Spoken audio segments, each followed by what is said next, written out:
प्रश्न नंबर 85 कक्षा 9वीं के लिए। एक वर्ग बनाओ जिसकी एक भुजा और कर्ण का योग ए रेखा के समान दिया है। कर्ण और भुजा का योग दिया गया है। क्वेश्चन नंबर है 85। तो आप एक लाइन ले लीजिए जो हमारे पास दी है ए रेखा के बराबर।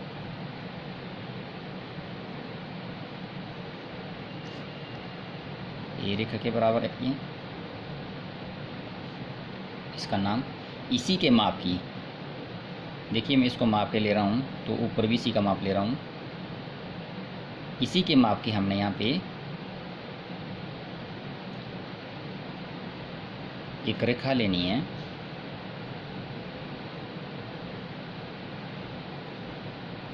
इस रेखा का नाम रख दो ए ई। और ये जो रेखा ली मैंने ये ए रेखा के समान ली है। अब इस पे मुझे एक वर्ग बनाना है जिसमें एक तो कर्णन्यास निकालना है और साथ में एक भुजा निकालनी है इसे। तो इसको हल करने के लिए हम क्या करेंगे, ये दोनों जो कोने हैं रेखा के इसके ऊपर हम लंब उठाएंगे।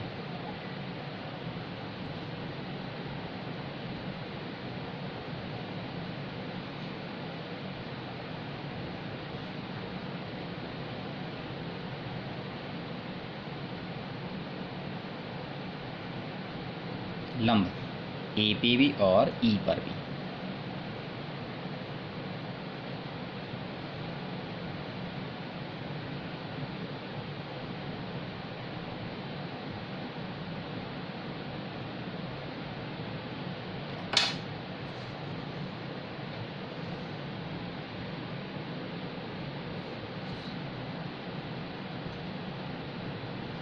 ये लंब उठाया। इस लंब के हमने दोनों लंबों के दो समान भाग करने हैं, यानी ये जो 90 अंश का कोण बना है इसके हम 45 अंश बना देंगे दोनों कोणों के।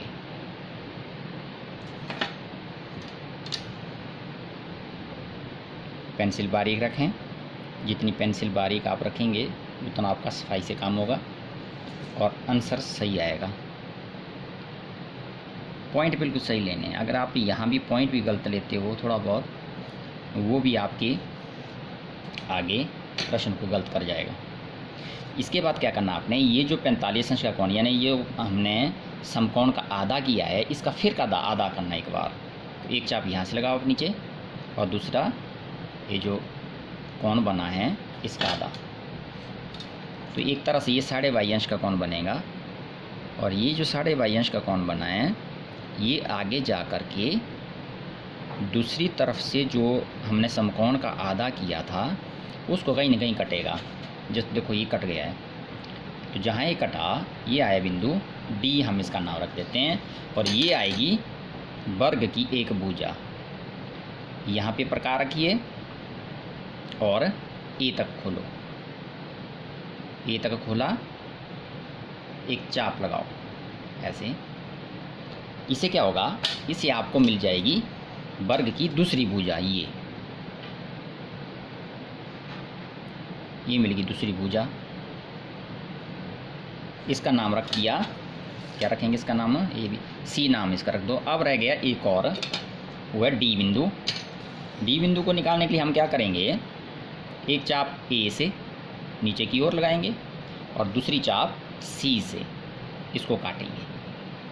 तो दोनों चापें जहाँ कट रही हैं वो आ जाएगा बिंदु बी। नाम रख दो इसका बिंदु बी। और इस बी बिंदु को मिलाना है आपने सी के साथ और ए के साथ, इस तरह से ऐसे, इस तरह से मिलाएंगे। गाढ़ा कर दो इसको।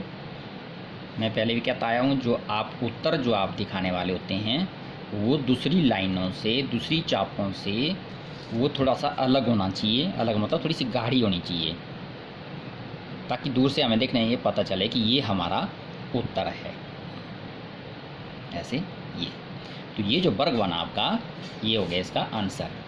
अब इसमें एक चीज़ रहती है वेरिफिकेशन के लिए, क्या है कि ये देखो यहाँ से यहाँ तक क्या था, कर्ण, तो कर्ण और एक भुजा का योग दिया था ये, तो इसका मतलब ये हुआ कि यहाँ से आगे जो हमारे पास ये बचा है, देखो ये जो लाइन बची है ये वर्ग की एक भुजा है, ये देखिए बिल्कुल बराबर ये आ रही है, देखिए। तो कर्ण और भुजा का योग वो हमारे इस ए ई रेखा के बराबर आ गया है। अगला क्वेश्चन नंबर है 86। दी हुई ए बी रेखा पर दी हुई चतुर्भुज ए बी सी डी के संदर्श एक चतुर्भुज बनाओ। तो ये कहता है प्रश्न 86 है ये, आपने एक चतुर्भुज बनानी है जो सजातीय चतुर्भुज हो दूसरी चतुर्भुज की। यहाँ एक बार चतुर्भुज बनाओ आप नीचे से बना सकते हैं इसको। ए स्मॉल में लिखते हैं इसके नाम ए बी। देखिए मैं एक बिंदु ये ले लेता हूँ, एक बिंदु ये ले लेता हूँ, तो ये सी नाम रख दूँ, ये डी। तो ये चतुर्भुज मैंने बना दी, ये चतुर्भुज। अब प्रश्न बोलता है और साथ में मेरे पास दी है ए बी रेखा, ये ए बी रेखा ले लो, ए बी रेखा। इस चतुर्भुज के संदर्श हमने यहाँ इस ए बी रेखा पर चतुर्भुज बनानी है। संदर्श का मतलब होता है सजातीय। सजातीय मतलब जो कोण यहाँ बन रहे हैं चतुर्भुज में वही कोण हमारे यहाँ पे आने चाहिए। हमारी भुजाएं छोटी या बड़ी हो सकती है पर जो कोण है वो बराबर होना चाहिए। तो हल करने के लिए हम क्या करेंगे, एक तो सबसे पहले जो ए और बी पे जो कोण बना है, सबसे पहले तो ये कोण आप यहाँ बना दो। जैसे देखो ये कोण का माप लगा दिया मैंने, बी कोण पे भी माप लगा देता हूँ ऐसे। तो ए का कोण ए पर, ए का कोण ए पे बनाना है। अब इसकी चौड़ाई मापिए,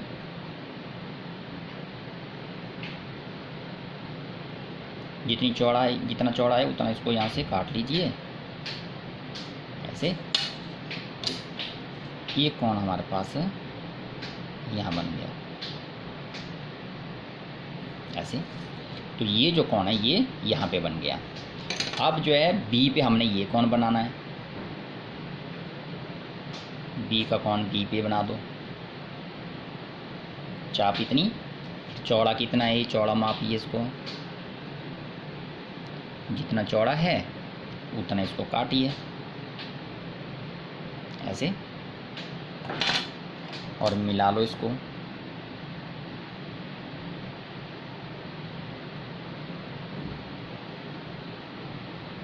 ऐसे।